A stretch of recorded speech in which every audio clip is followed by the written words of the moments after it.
you believe that we started recording right in the middle of 2020 with all of the COVID and lockdowns going on around us, unable to meet up? So like many a young gentleman, we turned to the internet for our entertainment. Tried to find a place where we could meet up and talk about the good, the bad, and that time that Stu saw a pelican on the canal. In order to facilitate our dreams of answering all of the big questions in film, and after a few attempts at recording via other methods to various levels of success, we found Zencastr, a super easy web-based one-stop shop for recording. Log in and you're ready to record in a matter of seconds. It doesn't take a tech genius to get high quality audio or video. And on top of that, the one time we have had an issue, the fact that the multi-layered backups are stored locally means it's easily fixed all in browser. There are plenty of tools you need when you start podcasting, so let Zencastr take that headache away as it offers a place to record, edit and distribute all from one website. Any lazy bones Jones can pick up and play and have studio quality audio or 4K video put out for the world to see when using Zencastr. Go to zencastr.com/pricing and use our code CAGEFIGHTING and you'll get 30% off your first month of any Zencastr paid plan.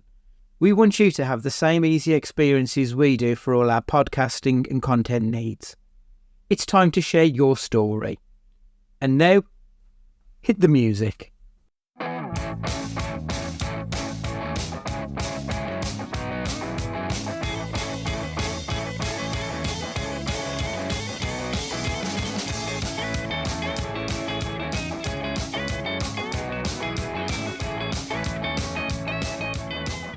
Hello and welcome to Cage Fighting. My man Andy Gillard here. Hope everybody's keeping well in the world right now. Hello everyone, Merry Christmas. Let's get it out of the way early. Not on our own today. No, when this goes out, it's almost time. And actually, it'll be the 12th, won't it? Yeah, it'll be the 12th of November. So then it's after Remembrance Day, so we can celebrate. Let's introduce our other guests and then we'll get into it. We're joined with Ash Dolan. As we're here to talk about comic book bollocks, so he's always the person we seem to get in for these nonsense things. Evening, Ash. Yeah, I'm somewhat offended that I'm the guy to come to for these comic book films. Hi. I need a dissenting voice because I get accused of just being too negative, so I need someone to balance out on my behalf, I think. I did champion Madam Web, so yeah, this is really good. This is true. Where do you stand on Christmas? Like, November 12th, is that too early to be wishing a Merry Christmas? I mean, technically, you're asking the wrong person about being close to the Remembrance Sunday, because we can go down that dark humour. Fine. But, no, I'm a week of Christmas, week before, week after, and that's it for me. I'll watch one Christmas film a year, and then, which is usually either The Snowman and the Snow Dog or Jingle All the Way, which is in cinemas this year. So both are. So I've got a choice this year. But you could go to the cinema and watch Red One next week, or I could not. I noticed that our local World of Cine, there's like 12 showings of Red One throughout the day. Like, who the fuck's going to be going to see that film? I've heard no positive buzz about this. Everything I've seen, it's not even Madam Web levels of piss take. It's just that looks straight to DVD and then move on to the next. I'm almost certain that he's going to bomb that film. I just don't see anything positive coming out about it. But look at the Rock Fever, though. Look at the women crying and screaming at the gates. It's going to honk him into another world title run in the wrestling. It does almost feel like it, doesn't it? I assume he'll be back there for his WrestleMania payday. He's in line to wrestle, I think. Dear me. I'd rather not. Have you got any booked for the upcoming week? So obviously we've got Paddington coming out soon. I've booked for Paddington. Have you both, Ash? 7:30 Friday night. Super. Stu? Not yet. I'd completely forgot about it, to be honest. When I was talking to you about Wicked which we have both booked as well, just on different times. Yeah, that's the one. And I was gonna go and watch Heretic, but then realised that it didn't finish in time again, so that was ruined. But I will get to that though, because I was actually excited about that one, and you quite liked it, didn't you? So Yeah, you've seen it as well, haven't you, Ash? You went last week. Yeah, I thought it was really good. I agreed with you that it's not a jump scare, but it is tense as hell, and Hugh Grant is superb. He seems to have this sort of renaissance of just doing anything that he wants to do with, was it Dungeons and Dragons, Paddington, and now Heretic. He's on this mad little fucking run of just good films and good performances. Yeah. What I love about Hugh Grant in Heretic, he's playing a stereotypical version of Hugh Grant. He hasn't really changed who you know Hugh Grant to be, and it works so perfectly well in this. 12:40 if you fancied going tomorrow, Stu, to go and see it.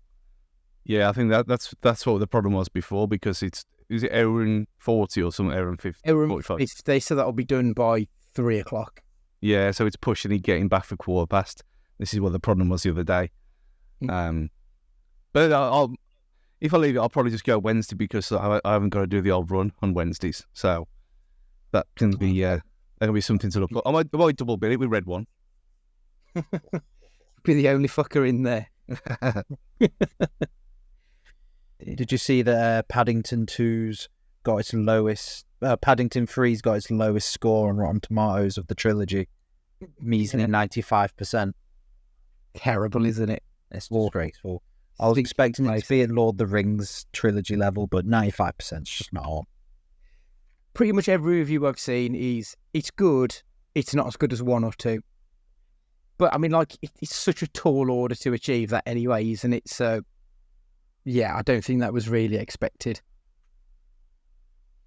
But anyway, we're here because 12 months ago to the day that this goes out on the 12th of November, we spoke about that report that came out in Variety, if I remember correctly, that was titled Marvel in Crisis.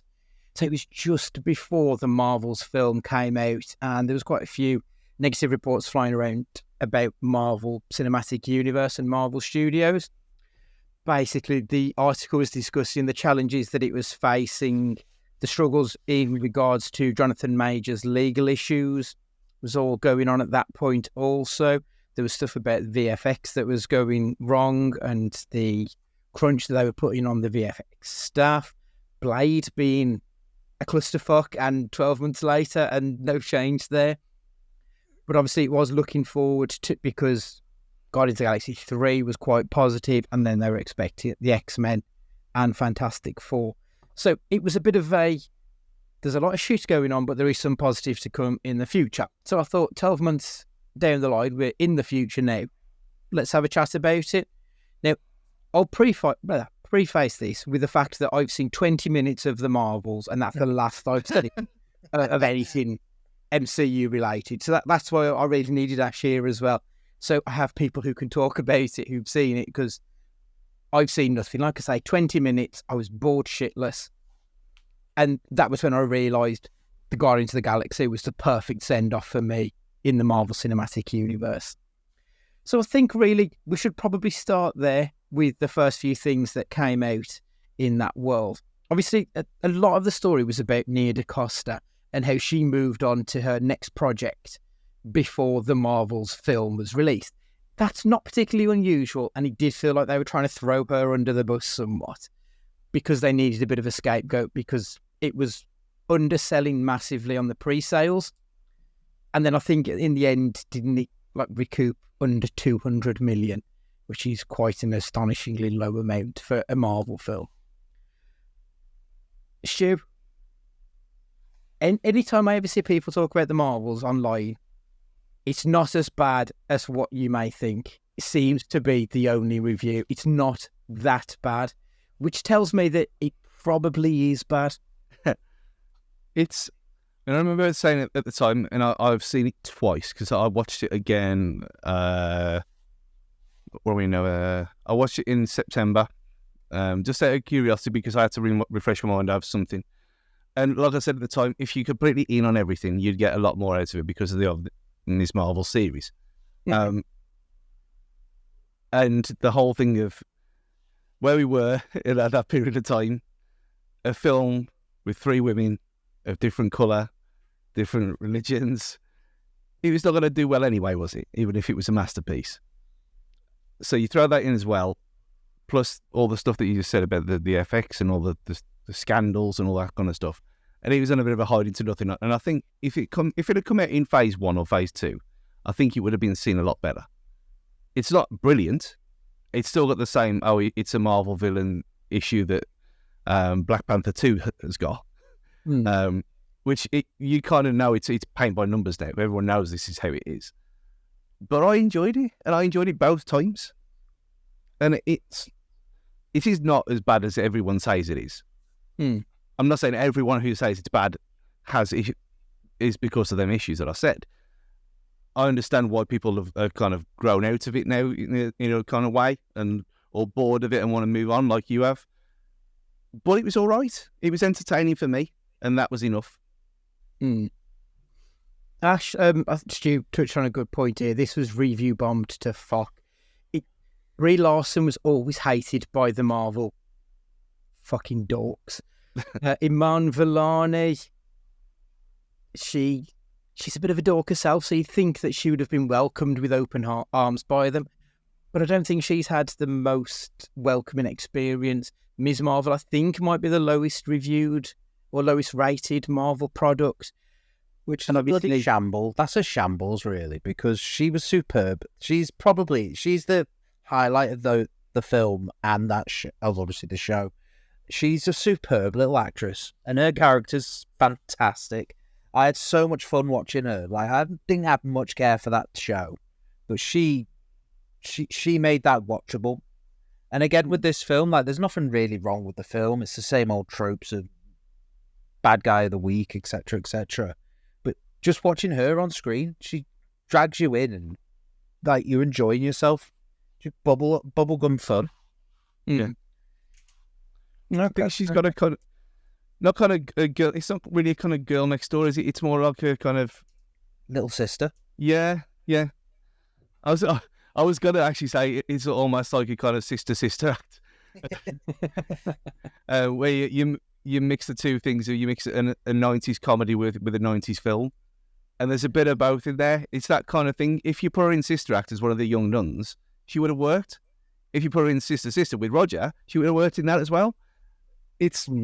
She's great, and it's not. Yeah, you're right. It's kind of unfair, really.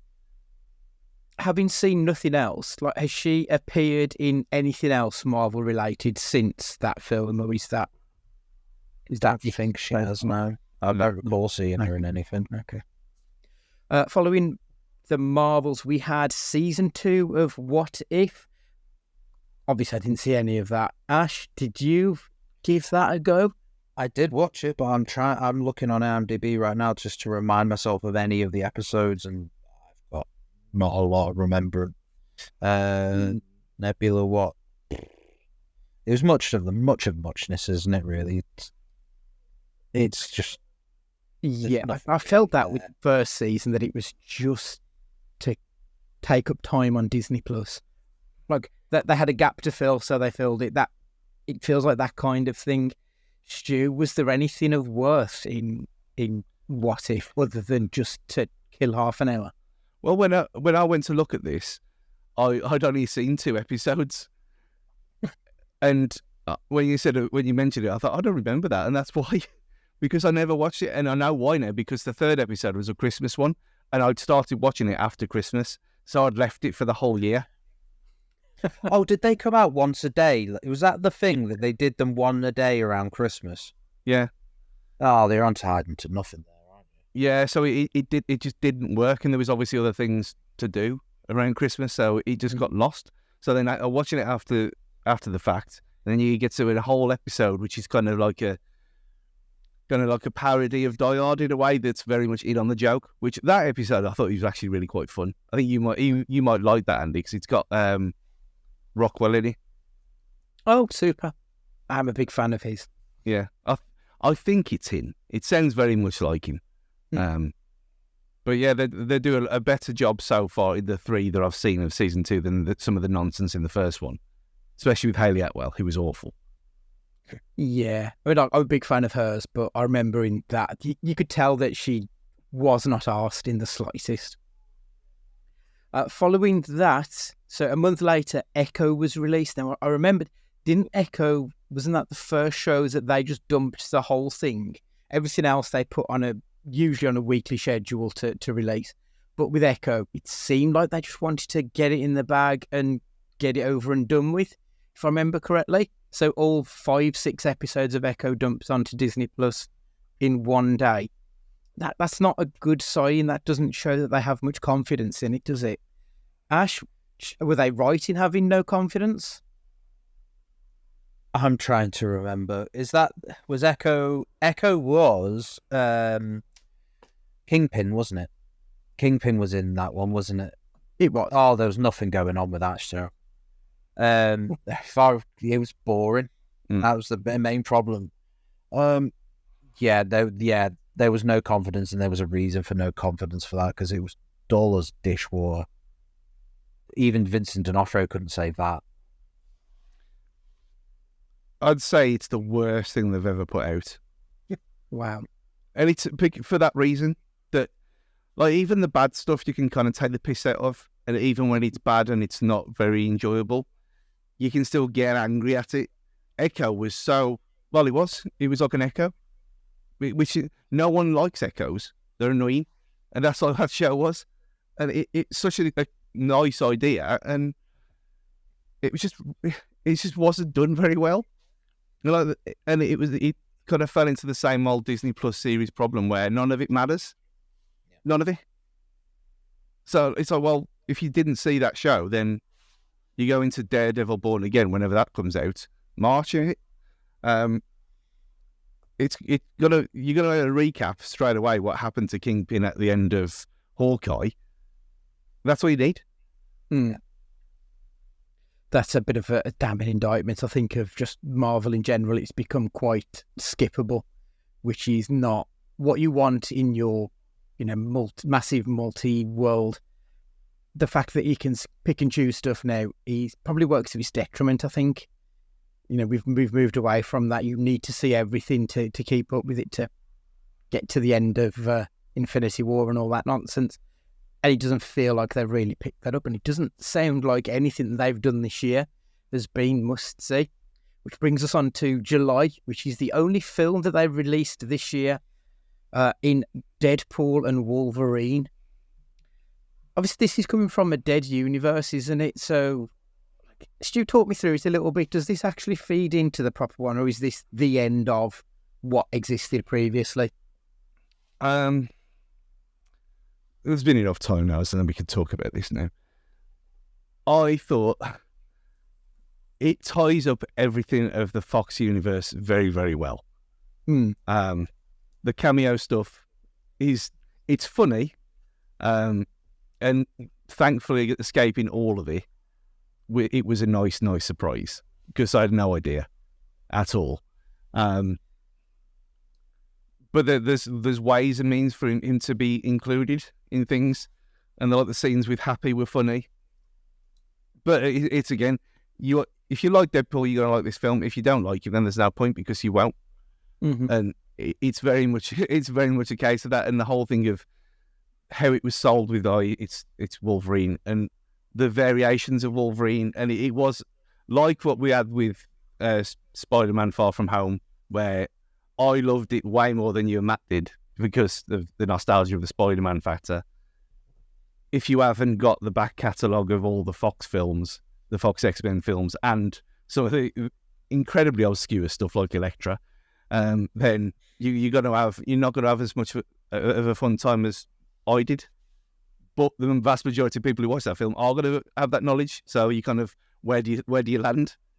My mum, as the usual parameter of this, has no interest in any of this nonsense, doesn't really care, saw the first Deadpool films, saw all the Marvel films, and loved it.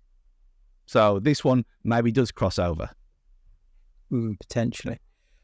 Ash, I know you think that Ryan Reynolds can go fuck himself, so I'm guessing you probably went in a little bit biased anyway.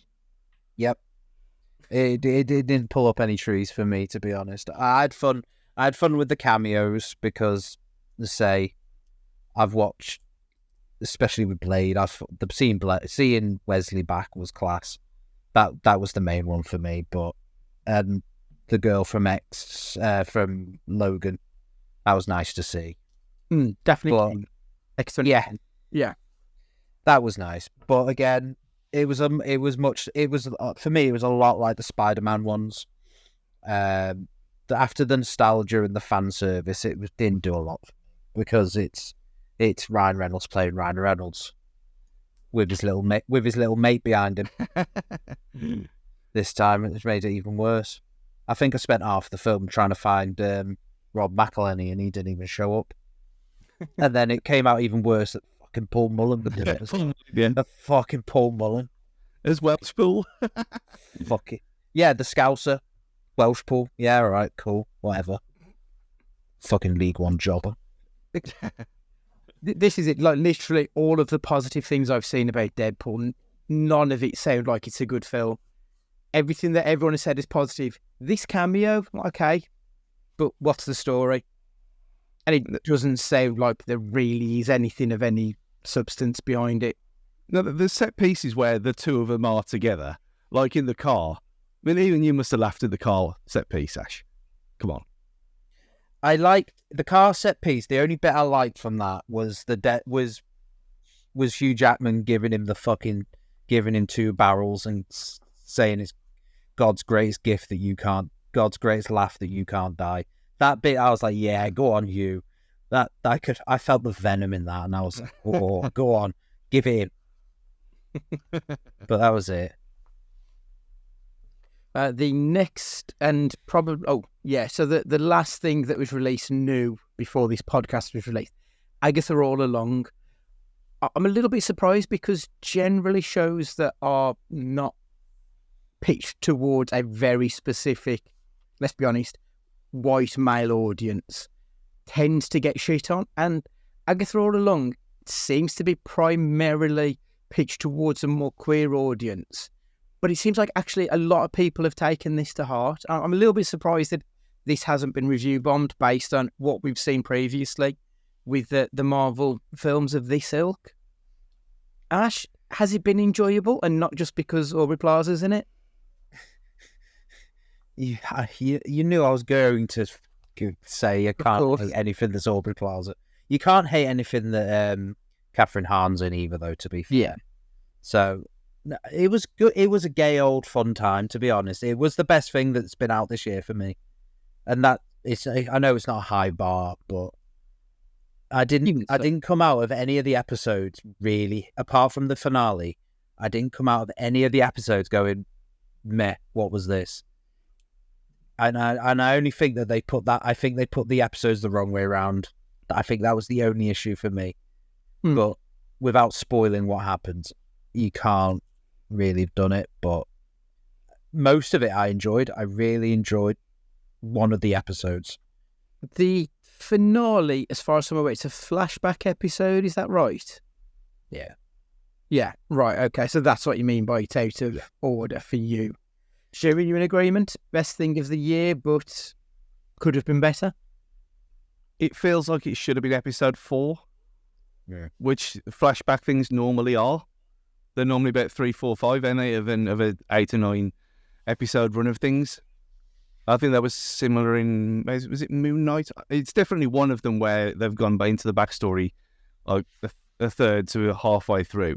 But with that aside, it seemed like, I don't know if this was the case, but remember when I said at the time, it's only 8 episodes long, and then we checked and it was 9. It feels like it was added after. Right. Because there's a very distinctive end of episode 8, which could have just been that, and it would have been amazing. Yeah. Because then you have got a bit of a cliffhanger. Like, what the fuck is this? Well, when we come back to this in next year or in 2 years' time, it would have been amazing. But then it's kind of... It's weird. It's weird, that last episode is, of what the cliffhanger could have been or what the actual reaction is.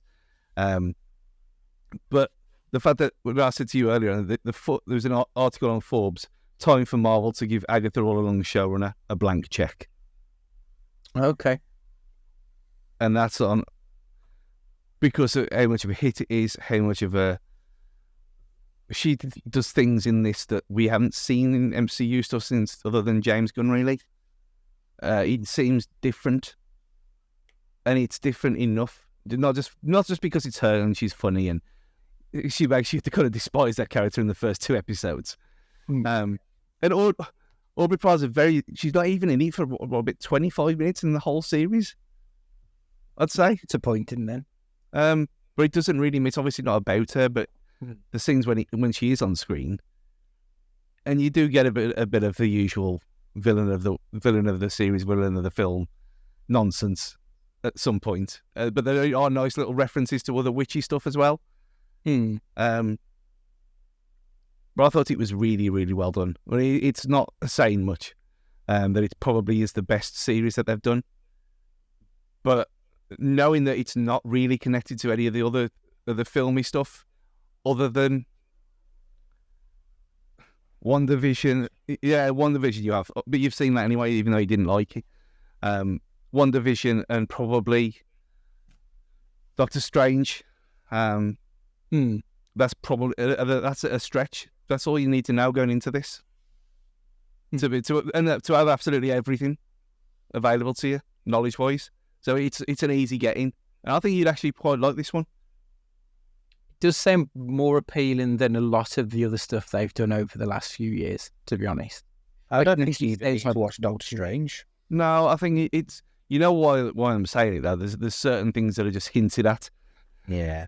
I presume would it be because of the Scarlet Witch's finale being part of Doctor Strange, is part of that world? Yeah. So have they set it up for a second season, or is it going to be a one and done? Is everything resolved at this point? I don't think there's a need for a second season. Yeah. Really. I think the only way she can reappear, but I don't think she should be the emphasis of it. I think another character's been set up, and I think that would be the season. Right. Okay. Yeah, they could take it in almost like it's a spin-off of a spin-off of a spin-off, but they could take that next one into a completely different direction and be its own thing altogether, and it still makes sense.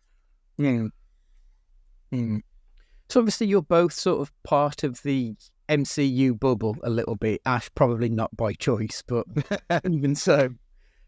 How do you feel about the product in 2024? How do you, like, as an overall view, has it been worthwhile viewing? I don't feel like they've given us a lot, if I'm honest, looking at the list of shows and films that we've had over the last 12 months. That it's not really a fat lot of meat on the bone with the last 12 months. How do you feel about it all as it stands? Well, when we after Echo, which I was really looking forward to because of D'Onofrio mainly, rather than anything else, and to start the year with that, and you think, oh dear, and we already said it was just so dull and awful, that it was all, it could only get better from then. And I love that Deadpool and Wolverine film.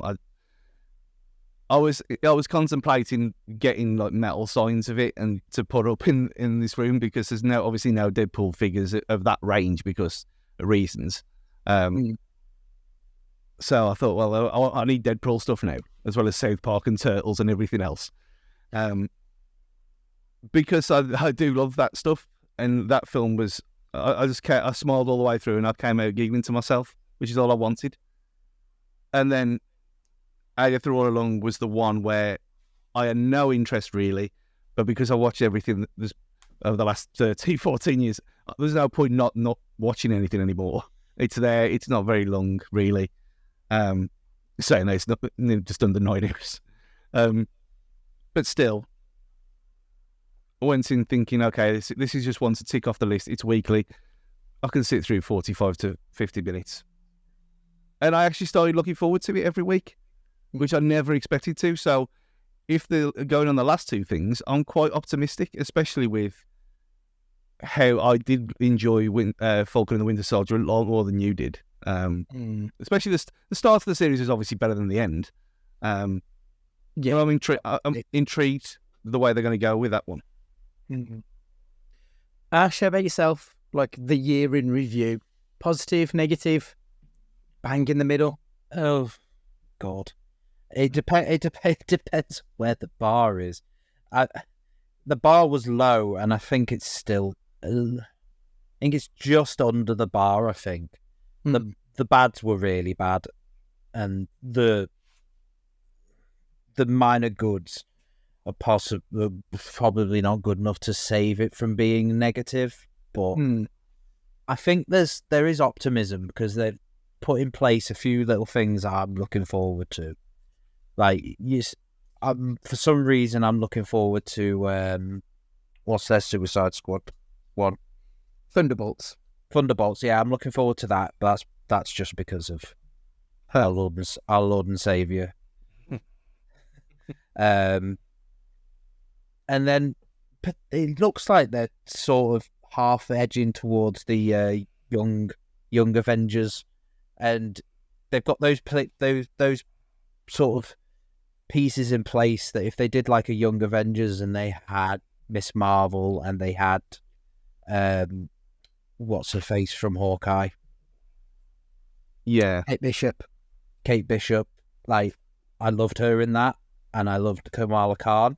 Like if they went down that route, I'd be all in on that side of it, because there are little glimmers of light just popping up here and there that if they push them the right way, you could be onto something there. But knowing them, they won't. Like I feel as an outsider to that world now, it looks very cold. There's a lot of people online who were your usual suspects who are bigging it up. But I think whereas before it felt like there was a lot of casual film viewers and TV viewers were very positive about what was going on. It doesn't feel like there's really that momentum behind the product anymore like there was probably 2 years ago, 3 years ago. It does feel like it's dried up somewhat, and it's starting to feel a little bit more isolated, which is a bit weird when they've had $1 billion movie this year. It doesn't feel like it's got that momentum that you would expect something of that kind of box office behind. Yeah, that's technically not MCU, is it? That probably is part of the reason, I think. I almost feel like the Ryan Reynolds and Hugh Jackman of it all was probably bigger than the film, if that makes sense, because it was all about the history rather than the now, and especially because it doesn't seem like it will really have much of an impact following it, from what I can tell, from what I've picked up. So it just was a little bit cold, if I'm honest, from my point of view. There's not much that seems like it would make me want to jump back in and pick up on the last 12 months. Yeah, it feels like it needs 2 years away. It needs time away to build anticipation, but you're never gonna get back to Endgame, are you? This is the problem. And what it is now is fan service for nerds and people who are stuck. And it's never going to get that audience back. So if you know that you're not going to get it back, regardless of how hard you try, you might as well just happily trundle along servicing the people who do like this stuff. And you look at the reaction to the last two things, and it's massive. And the one that we haven't mentioned as well, the annual Lego Avengers special on Disney Plus, which is absolutely superb. Honestly, it's 44 minutes. Okay. I'll take you out on that one. But do you like the Lego movie? I do. Do you like Lego Batman? Yes. Well, there you are then. That style of humour is... Yeah, it's exactly the same. Right, okay. I mean, that does kind of lead me nicely on, as you were saying, about these films catering to a very specific audience now. So Tom Hanks was recently on the Happy, Sad, Confused podcast, and this is a quote from Tom. "You can dream Lake Michigan and fill it with cuckoo clocks that turn into a three-headed dragon that breathes fire and destroys Chicago. You can do that, but to what purpose? What is the story, and what is actually being said about us? I would see these movies in order to see a better version of ourselves. I'm as confused as Spider-Man. I'm as angry as Batman. We've had 20 years to explore that kind of thing, and now we're in an evolution and a place where and the story is what, the theme is what, the point of this movie is what. Like, that really resonates with me as to why I dropped off with this stuff, because I feel like James Gunn was the last one really who told a story that had a theme and actually meant something to me as a human being. Everything else just seems to be loud angry man in blue hits loud angry man in red, and it's kind of nothingy. But James Gunn was the last bastion of actually telling stuff that resonates on a humanistic level. And we know at this point where I don't feel like there's any of these stories being told. No, I think that kind of goes back to what I just said about that. There was a point in time where they were like Winter Soldier and Civil War. Well, more Winter Soldier though. That could easily just be a spy film in its own right. And we've had a lot of these things, and like you can pull on. I mean, you can say Black Panther for obvious reasons, and it was important at the time, and it had different outreach and whatever. But it does seem like, well, okay, these are just adaptations of comic books now, and comic books are not novels. So this is what we're going to get. That's what it seems to me. They can be. That can be, but book can tell you a lot about. You know, it can be as deep as like Wuthering Heights or something. It does have that ability to hit you on an emotional level. Like, I will put up the end of Flashpoint. I will put up the conversation between Barry and his mom, who he's having to say goodbye to. I'll put that up against any fucking novel ever. It's the most moving thing ever. And this is where like I come in with the joke about it all just being hashtag content now. Yeah. Because it is just, we need to make money, so here's some money to make a film and we'll recoup it back. And like eventually that is going to dry up, I think. Because there's only so many times you can see the same film before you just think, why am I bothering? There's got to be more than this out there. Yeah, I don't know. Some of the new stories that we've had this year for Marvel, early 2024, actually it's probably late 2023 actually, the VFX strikes and unionisation hit Marvel. Marvel were levelled with some like real big criticisms over their handling of the VFX staff, overworking, underpaying. There was points where people were working on multiple projects at once. Someone said that they were working on Loki, Quantumania, She-Hulk and the Marvels all at one point, doing 14 plus hour days, and understandably that could only go on for so long, which then led to the unionisations across the board. Have the VFX, have the special effects actually improved in these movies? I've seen a couple of clips, but admittedly they're on Twitter, so you know, obviously there is that step away from actually watching it from Deadpool and Wolverine, and the effects look fucking dreadful. Like, it doesn't look like there's any actual improvement on it. Ash, have you noticed anything any better, or is this going to be something we'll see in 12 months' time? I don't think it could be any worse than, was it Moon Knight? Moon Knight was the absolute one. Yeah. The problem, it's been quite grounded. I think Agatha looked okay with all the spooky shit, but that was to say it's not been a high bar to really go down.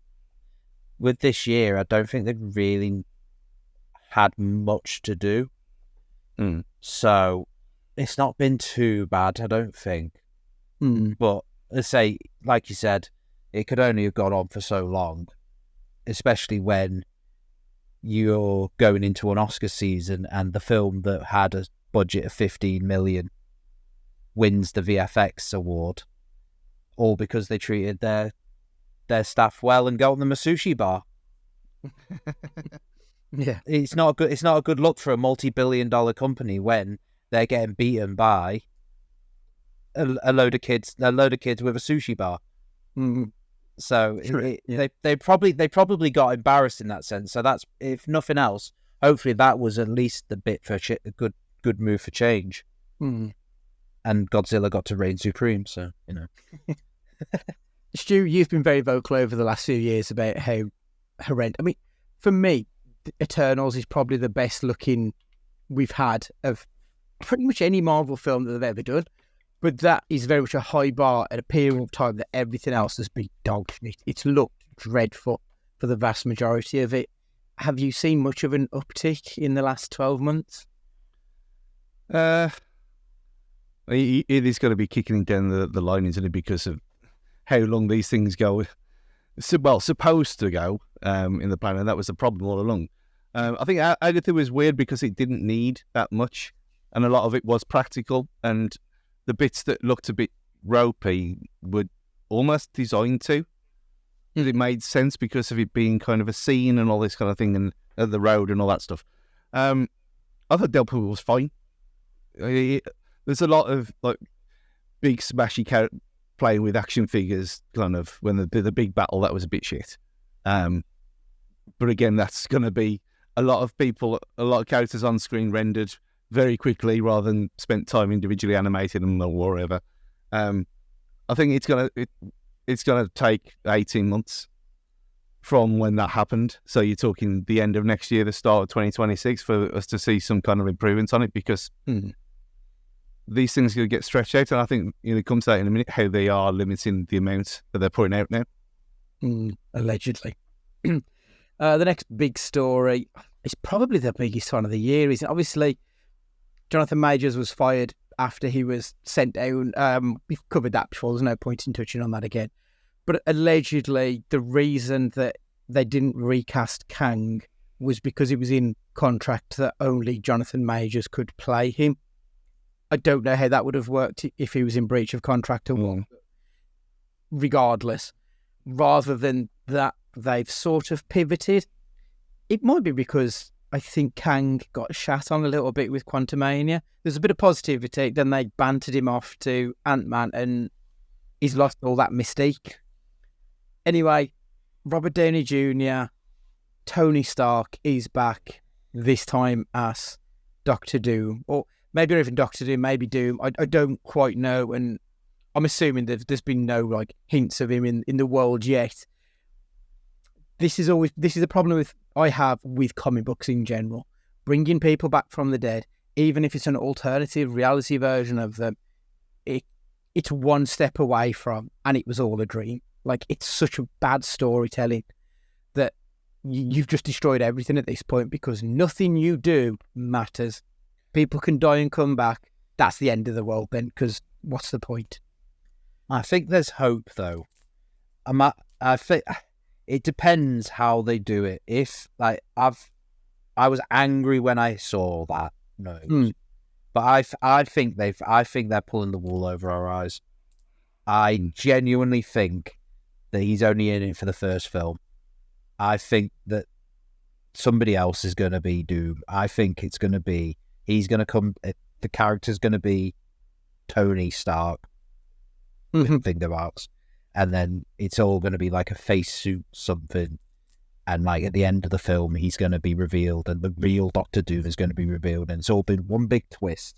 I refuse to believe that it's an alternative Robert Downey Jr. because then we are in the end game, aren't we, of, we'll just throw anyone in. And then it all means nothing. Then it all means nothing. And we all may as well go home.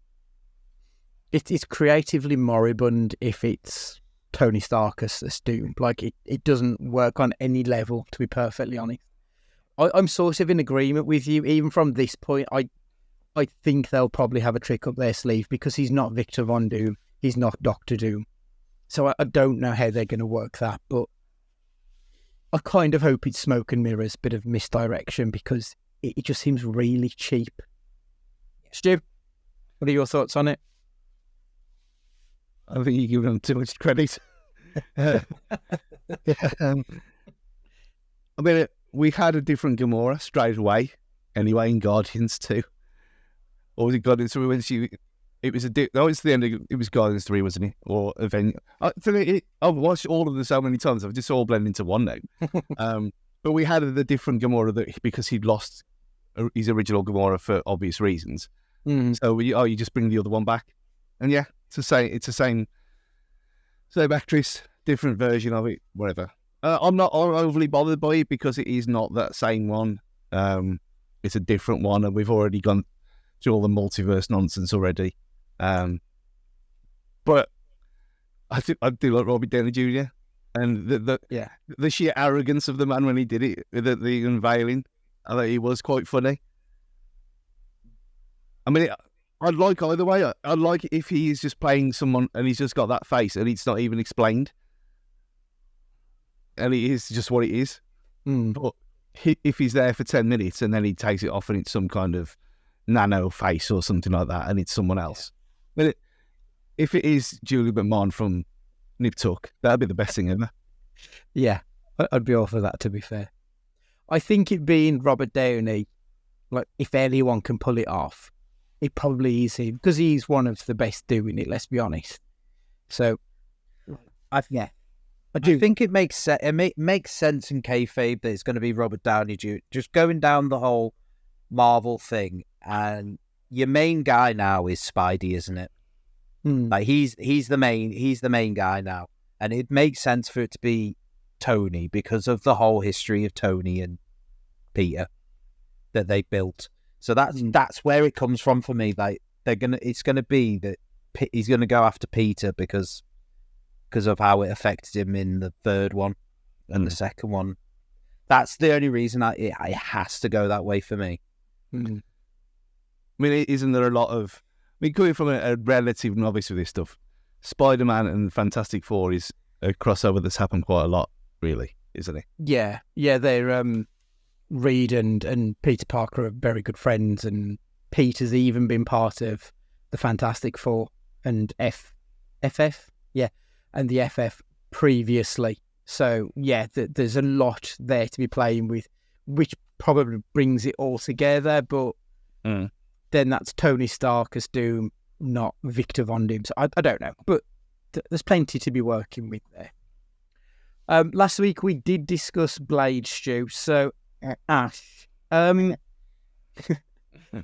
Wesley Snipes. Wesley Snipes comment from Deadpool and Wolverine looks even better now, don't it? Yeah, in hindsight.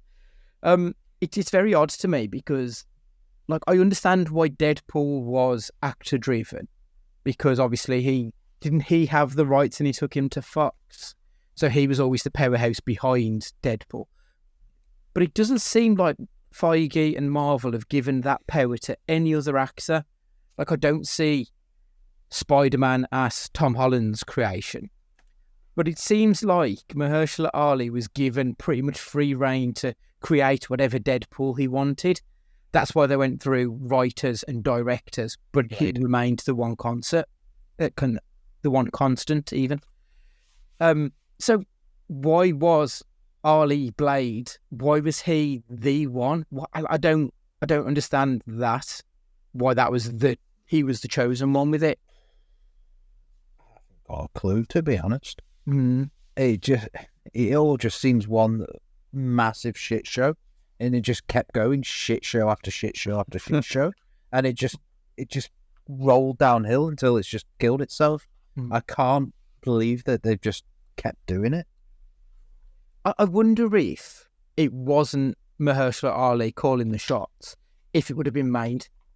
Stu, do you think Feige would have just said, yeah, run with whatever? Or, like, it's so difficult, this one, because there's so little news other than everything's wrong and Mahershala Ali doesn't like it. He seems to be the point it all revolves around. And this is what happens when you get a proper actor in to do a job like this. Yeah. But this was before the kind of Kevin Feige was sentient, and he had this little spot in She-Hulk as well, wasn't he? When this was first announced. Which I was kind of disappointed when I read that afterwards, that She-Hulk was supposed to be in Deadpool and Wolverine and never was. That's quite sad. Just to see them terrible effects again. But no, I think you got someone like that who did the second best series of True Detective, and he can say whatever he wants. If it's going to be bad, why would he put his name to it? True. But you just got to pull another random black guy off the street, and there you go. We want a blade. There you go. He pulled the creative control card. That don't work for me, brother. And Yeah. now it's in the bin, and we're probably not going to see it before 2030 at this rate, I imagine, if ever. The last bit, which sort of leads us on to the future. So this is Bob Iger announcing that there will be no more than 3 feature films and 2 live-action series per year. And rather than rebuilding with a focus on quantity, they will be giving us quality. They immediately then released, well, they're now telling us that next year will be 3 live-action films, 3 live-action series, and 3 animated series. 3 films and 2 shows. Immediate bullshit. So next year we are getting pretty much, we've got something like for every month almost. So Captain America and Thunderbolts and Fantastic Four First Steps are going to be released February, May, and then July. We're getting Daredevil in January, Ironheart, and then Wonder Man is coming in November, December time, plus What If Season 3 is coming out this coming December. Your Friendly Neighborhood Spider-Man is coming at the end of January. Eyes of Wakanda, and Marvel Zombies is also due out in the second half of next year. So they've lined up pretty much something for every month next year. But it kind of feels like he's going against the quality over quantity. And he's just reverting to quantity again here. I felt like with the early Marvel universe, it was great because they were building up excitement. They were giving us 1-2 films a year at most. They weren't rushing anything. And this year they've reverted back to that a little bit, probably off the back of a lot of negative press that was coming their way. So they had the perfect chance to follow that through and just give us 2 films next year, maybe 1-2 TV series. But no, they're going full guns again, exactly back to where we were 12 months ago. I think this one, it seems like a couple of things have slipped though.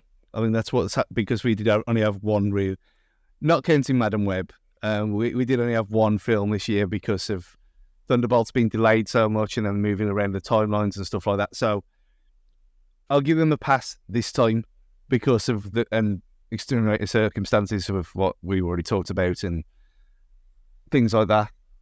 With zombies, zombies is going to be stupid. Things like that don't really count.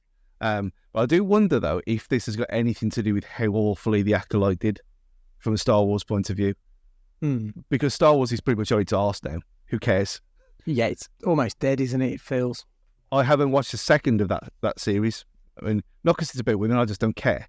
And you look at it and you think, well, in the glory days at the start of Disney Plus, where we had two Marvel films, 2 series, you had a Star Wars film, Star Wars series, and you spread your year like that. Now, Star Wars is dead because they killed it. So what have you got left? This and that amazing show that I sent you earlier. With Joshua Jackson, he's always a good thing. So it seems like things have slipped and it's not by design this time. If we're doing this in 12 months' time and we've got 4 films and 5 series, then we can come back and say, yeah, Bob Iger, go back to Portsmouth, you're a liar. But for this one, they get a pass. Ash, are you that positive and letting them off the hook? Or is this just more slop, more pig swell for the piggies? Pig swell.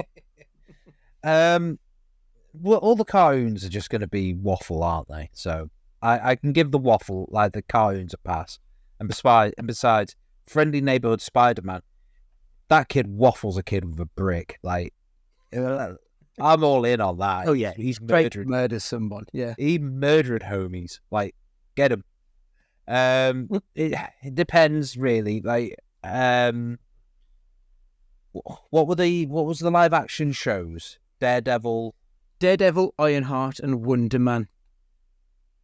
Well, there's one show there. Like, Ironheart, come on. Like, what are we getting from that? Nothing. That's slop, isn't it? it almost feels like they feel that they need to do it. It doesn't feel like it's going to actually add anything to that world, especially like when we saw the character as part of the Wakanda film. I can't remember what it was called. Wakanda Forever. Yeah, it was Wakanda Forever, wasn't it? Yeah. Like her story felt like it was told in that, and there was no need for any more. She wasn't a particularly interesting character, so I don't know why they're pushing it out. Wonder Man, thoughts on that? I don't know what it is. I like Yahya Abdul-Mateen III. I think he's very good. Ben Kingsley's back in it, so it'll be the actor that was. Is he returning as Slattery? Yeah, Slattery. I believe so. Oh, okay. I might be wrong. So I think it's somehow linked to that world. And I think Wonder Man, I believe he's an actor as well as a superhero. I think like that's sort of how they're going to. I believe that could be fun. Like, I was trying to think. Be pitched towards more of a comedic She-Hulk level of stuff, maybe, rather than serious nonsense. Slop fun. It's fine. I'm just trying to think, how are we progressing here because isn't 2026 Secret Wars? Yes. So how are we progressing whatever story we're getting to? Like, Fantastic Four is obviously going to be the one, isn't it? Yeah, I would imagine so. It's just, are we really going to progress anything with Sam and Harrison Ford going red? Not really. What was the other film? Oh, Suicide Squad. Yeah, so we've got progressing. Suicide Squad. Yeah, Captain America. Fantastic Four is probably going to be the one. I think you're right there. I think that's going to be. I might watch that because I do love Pedro. I'll watch it for him, if nothing else. And obviously, cousin from the Bears in it as well, which helps. I do feel kind of like that's the one where most of the attention's gone. That feels like that's going to be that is the big one. So I think as long as that produces, then we might be onto something. We might be back. We're back, baby. Ready for 2026. See, this is where it starts. Trump's back. Marvel's back. I think earlier. Yeah, maybe Marvel back again. So tweet earlier, they're saying that in the next Captain America film, there's a new president who's evil and turns red. Yeah. Yeah, Avengers Doomsday is 2026. Secret Wars is the one after. So there's like a big gap from Fantastic Four to Doomsday. So it's almost a year in between. I think it's either June or July up until May 1st. And then 2026, they've got that, Spidey 4, the Untitled Vision series, which might be called Vision Quest, but I don't know how to name that. It's linked to Agatha. You need to watch Agatha it's mentioned in that. Well, to be honest, if it's got them in, I probably won't be bothering. Well, it's one division and that could go fuck itself. And then May 7th, 27 is Secret Wars. Well, there's obviously a lot there to fill in the gaps because otherwise it just feels like they're jumping around. Also got season 2 of X-Men 97 at some point. Yeah. I enjoyed season 1 of that. I know you were a fan as well, Ash. Stu, did you get round to it in the end? I watched the first 2. It's been so long since I watched any of that stuff that I thought, obviously, it's not like I need all the backstory to know the characters and all that stuff, but it kind of got me interested. And I thought, can I do this to myself and watch it all again from the very start? And the answer is no. In fairness, you don't need to have seen the original run. No, it helps and it's brilliant, so it is worth watching. You don't need to have seen it. No, you want to watch episode 5. Episode 5 is chef's kiss. Some good shit in that. Yeah. Armor Wars was supposed to be out at some point in 2023. I vaguely remembered that. Didn't they film some of that? Is that the Rhodey series? Yeah. So I don't know if it's Rhodey taking over as their Iron Man. I'm not sure. But yeah, that was supposed to follow on from Secret Invasion, I believe. Oh, Oh, Jesus. Leah taken with the untitled Nova project, which will probably be their next Guardians of the Galaxy. So there's a bit in the pipeline that's got no dates because there's going to be a lot of gaps that they're going to need to fill if they're going to. If Doomsday and Secret Wars are going to be Infinity War level films, they need to pad the world out a little bit more because it's kind of floundered and it needs to get back on track. So you think if that's Infinity War / Endgame levels, and you compare it to what progress we got from phases 1, 2, and 3, and now they're just bumping it straight in, like To the DC way. yeah. Mm-hmm. Yeah. Interesting. Obviously, next year we do get the DC universe comes into it. We've got the Superman film coming out. The early signs look quite positive. Have you seen the trailer for Creature Commandos? That looks great fun. So I'm all in on that. Everything's going well, apparently, with the Supergirl film. A lot of positive news coming out of that. So I'm quite excited to see what it is. And obviously, being a big fan of James Gunn as well does help. I can't wait to see what happens. I hope it just doesn't end up being more of Marvel style. We'll tell one film a dozen times.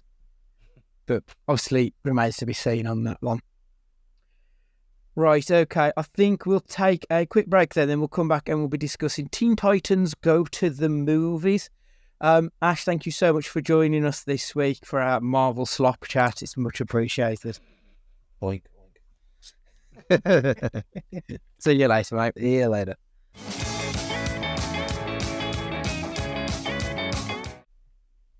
Welcome back. Thanks a lot for joining us for the final part. Teen Titans Go to the Movies. Stu, this was incredibly fun. I was really surprised. I've seen most of the DC animated universe, whether it's Batman the Animated Universe, The Batman, all of the films. I've seen pretty much most of it. Teen Titans and Teen Titans Go never quite grabbed me like a lot of their other stuff. So going into this, I wasn't quite sure what to expect. I think I preferred Teen Titans over Teen Titans Go because I only ever watched a couple of episodes and it felt a little bit too juvenile. But going into this film, like having seen this film, it wasn't what I thought it was going to be. Yeah, I've never seen any Teen Titans anything. I obviously know of it, having children that the kind of age that it was aimed at the time. Yeah. But he was never really interested in it, so there was that. It just never went on. So I had no idea who they were. I mean, obviously Robin and Cyborg, but the little green thing, no idea. Animal Man, sorry. Beast Boy. The purple floating thing from He-Man, no idea what that was. And the other one. So I thought, okay, fine, whatever. And just how it's drawn out a very kind of like early Nickelodeon style. Almost slapdash, isn't it? I think. Yeah, and it really never appealed to me whatsoever. So knowing that we had this to watch, I thought, okay, fine.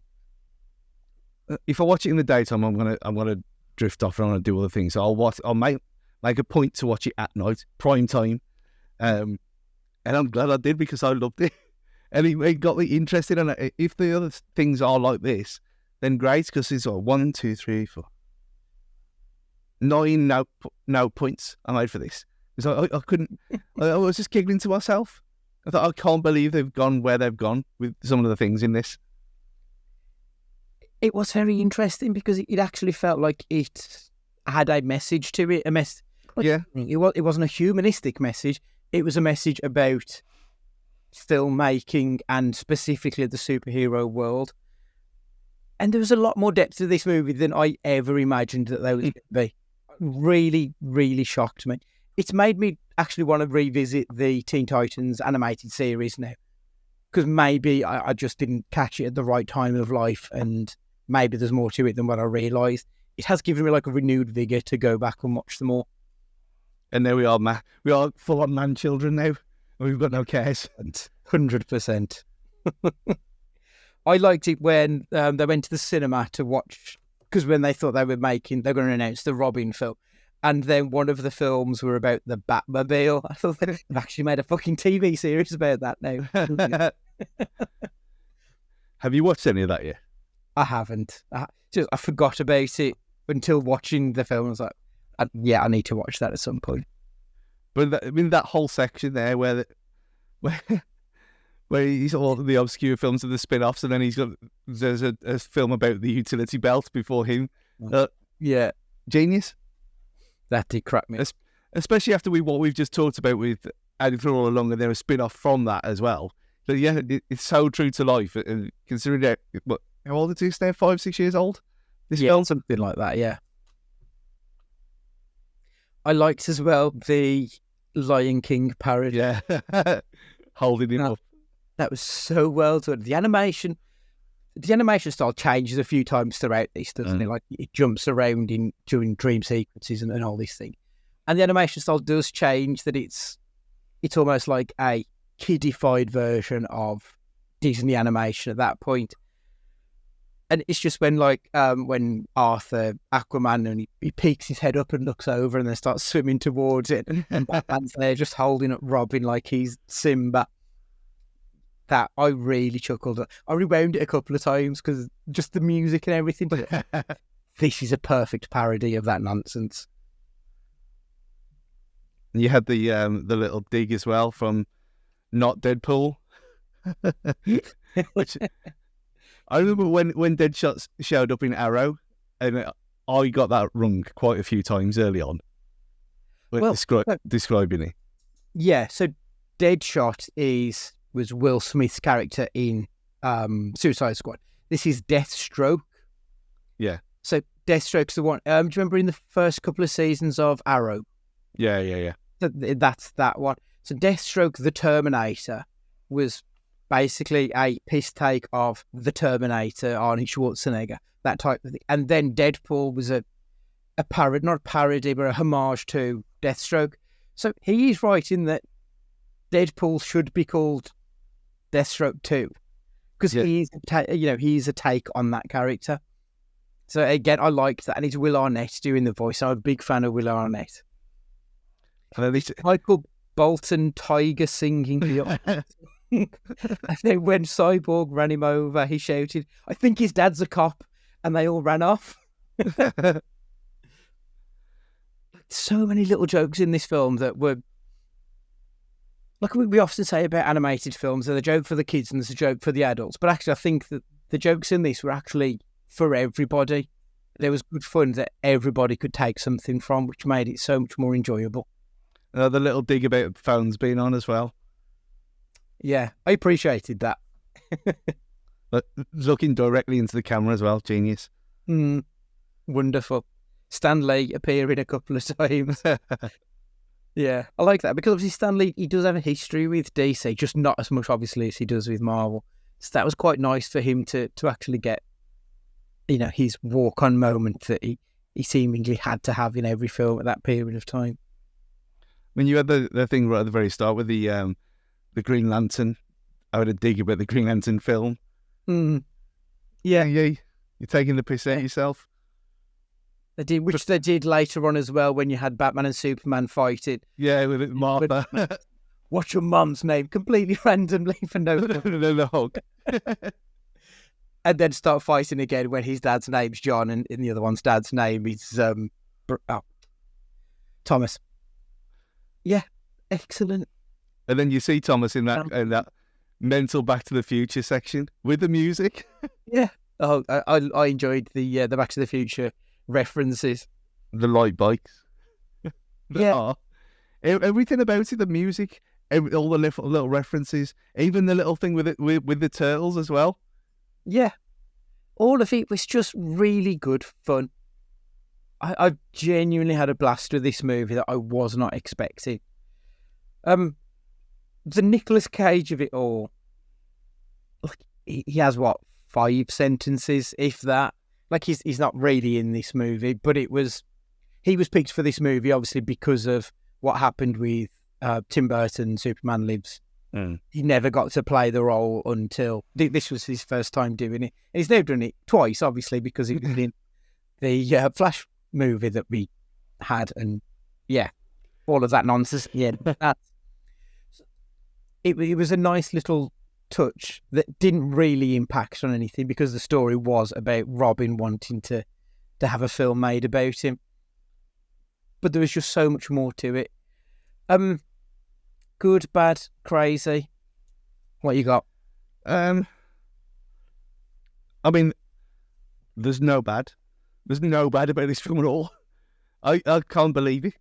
I mean, the many good parts about it. I mean, the fact that my superhero movie was in my head at work all morning today. I didn't want this to happen to me. To the fact that I had to go and listen to the soundtrack because it was just wonderful, and like little things like no movies, just suffering, and just simple lines which again it appeals to everyone, and I think this is the epitome of these kind of kids films, which is I thought this was not what it ended up being. And I think the will on it, and like we just talked about, when we talked about the Lego movies, it had a very much of a Lego movie feel about it. Maybe that is just the will on it of it all. It felt, didn't it? Because it was like that frenetic, rapid fire jokes, moving everything on, action going on. Yeah, that's a good shout. Actually, it is very much Lego movie, Batman movie. Like it does have that feel to it. You are right. Yeah, the crazy thing about it, the Feather Cage is in it at all, but the other people are in it as well. Like, you look down the list of the stars that are in this. Yeah. They're just there for what? They probably spent an hour and a half reading a couple of lines. Probably didn't get paid much. I mean, is it like a passion project? Is it one of these, I'll do you a little favour? Like we saw the other day with Colin Farrell in that clip from Hot Ones. Pay one for you, one for me. And he's like, well, no, it's all bollocks. Yeah. That's true. That's a great clip as well, isn't it? Maybe this is one of them that, I'll do you a favour because my kids love this show and that kind of thing. Could be. But I think that is the crazy bit, the fact, the amount of stars that are in it and the fact that it's so damn good. Yeah. I was shocked. Yeah. My crazy was the same. It's the cast. So Will Arnett, Kristen Bell she was Jade Wilson in it. Michael Bolton, obviously the Tiger in it. Cage is in it. Greg Davis, the Taskmaster himself, plays Balloon Man. John DiMaggio, Howell.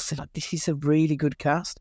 Jimmy Kimmel, Stan Lee obviously makes his appearance. Patton Oswalt. They got some big name people in this film. And as you say, look, they were all playing the Justice Leaguers, but this film wasn't about them. So they had, 20 seconds, 30 seconds on actual screen time. So to have got those people in is just incredible. The real crazy thing for me, though, the young Bruce Wayne was voiced by Kal-El. Obviously, Kal-El is Superman. He's real. Kal-El Cage. That's Nick Cage's son, played the young Bruce Wayne, whilst his dad was playing Kal-El Superman. I thought, that's incredible. Obviously, you've said you enjoyed it. Would you recommend this film to people? Yeah. The only problem is I don't know how you even go about this because you say Teen Titans Go. Yeah. It's part of a massive series that's got probably hundreds of episodes at this point, as well as 4 films that I could see on the service. But you don't need... Everyone knows the characters that you need to know about are in this anyway. The other things, it doesn't really matter who they are. So you could just watch this like I did without any kind of prior knowledge whatsoever. So yeah, like my brother, who we were talking about the Lego films at the weekend, if you like them, then you'll like this. It's as simple as that. Yeah, you are right. It'd be a weird thing to bring up. Like, I couldn't imagine you telling your mom to watch it. No, that's it. Mom Tessie's not going to work for this. Yeah, chance. I feel like it would be a very specific kind of person who would watch it. But you are right. If it was someone, if you enjoyed something that's aimed at, all ages and is a little bit silly. And you'll have a blast with this. And the story is probably, universal enough that I think you would understand what's going on, even if you don't know Raven and Starfire, for example. You don't need to be in with those characters to really get it. So I agree. I think you could recommend it, but it would be to a specific person. I even think Matthew Guy the second, would enjoy watching this with Matthew Guy the third. Yeah, I think, in a year or two's time, I'd definitely tell Matt to watch this with a little, because I'm going to have a blast together watching something this fun. Yeah. Cage good, Cage bad. He delivered his lines. It didn't sound like he was phoning it in. That's pretty much all I can say. No, and we all know about his history with this stuff, and it's a passion project. And the fact that I thought they could have made him look a bit like Cage, but I guess, without any knowledge of this series, if Superman is in it at any point anyway, I don't know. Yeah, he might be, to be fair. Which would be a bit shit if there is a Superman and his normal voice is not in it, just forgetting Cage for a laugh. But he was fine. And he gave us goofsters, which I'll absolutely use it when we lose to Southampton on Saturday. Excellent. Super. Right, last question. If you enjoyed Teen Titans Go to the Movies, you may also enjoy, I assume you're going to say Lego. Have you got anything else? I mean, I'll say Lego Batman movie. Yeah, great movie. I've gone with a different film in the DCAU, the Flashpoint Paradox, which was like the start of... So basically there are two runs of the animated universe, and the Flashpoint Paradox is where it splits into the other one. Great series. Like I've already mentioned it on the other podcast, it's one of my favourite books as well. But I really enjoyed that film. So I'd say give that one a watch if you get it. I mean, the new Batman animated series that I always forget the name of, I thought that was okay. Oh, the Cape Crusader one. Yeah, that's the one, yeah. Yeah, that was fun. That was. I did enjoy that, and I didn't know what I was expecting with it. I didn't know if it was going to be super serious or super silly. It ended up being neither. It sort of walked the line between the two. Like it paid homage to what's gone before with Batman the Animated Series, which I think is like the gold standard. Well, it's the gold standard of comic book TV, let alone animated comic book TV.